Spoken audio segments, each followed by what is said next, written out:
bên nào thì ông muốn bên đấy. Thế để thằng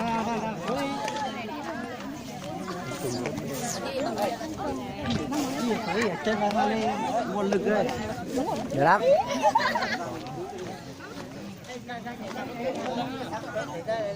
Nếu mà cuộn thì thế không phải cuộn cả một bên thôi.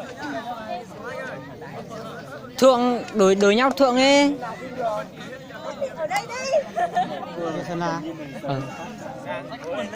Còn ăn nha. Chủ dây mà, kinh giờ. Chị chú ở bên đó. Dài không? Chị chú sẽ. Cho vào nát chứ. Có cho dài quá. Thật chứ. Cho thật là được.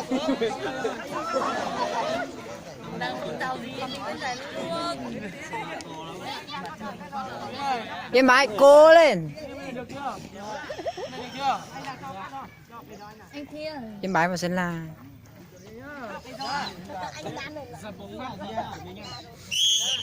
Em bái cố lên.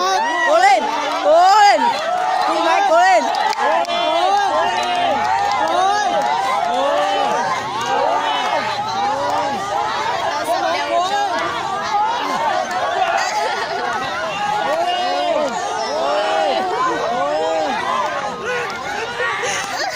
Hô đi, hô đi, hô đi. Ôi.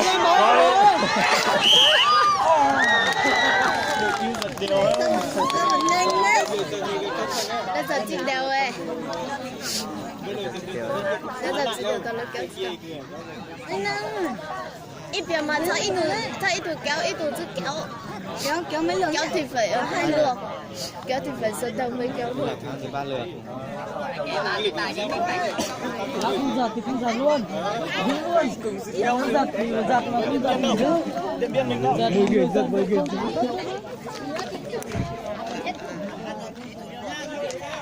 Hô đi, hô đi. Hô rồi. Hô để cho bọn anh. Lấy cho nó kéo đây đó. Nhìn cái điểm của anh này. Như thế này thì kéo cái gì? Tắt của bọn em đi qua thế thì bọn em mới bỏ nhé. Kể cả tôi cười. Bọn em có thể À, để một cái giấy đi. biết sao cái nút tắt của đội bạn này đến đây.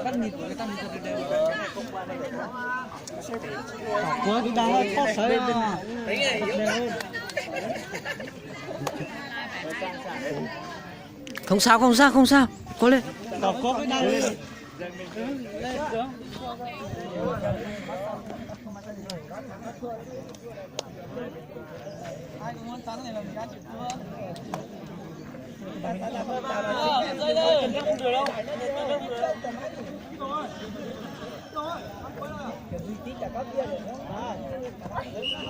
Cái dây này dài quá, mỗi người ở một ấy thì Lý ra mà tất cả mà như đúng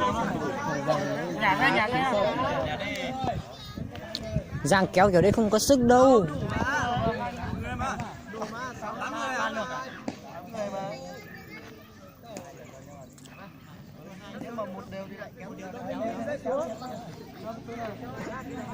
Anh em được chưa?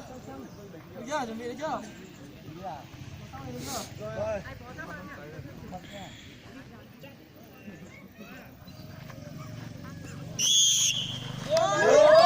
Cố lên, cố lên.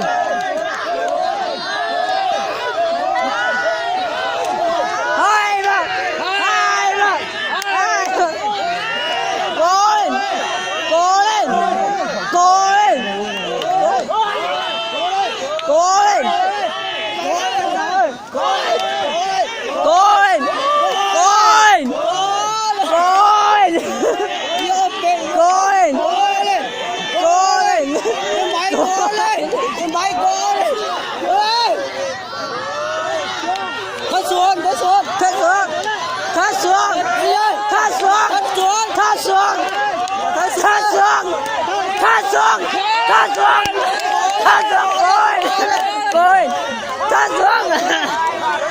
hai ba cối, hai ba cối,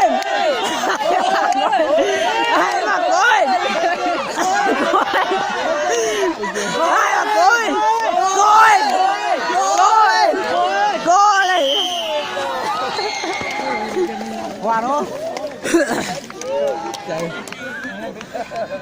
Không giật.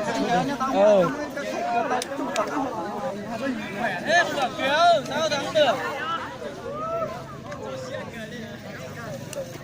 Cái này là họ khôn, họ nhả người phát là mình kéo, với mình còn một xíu này, họ ngả người này phát là mình chết.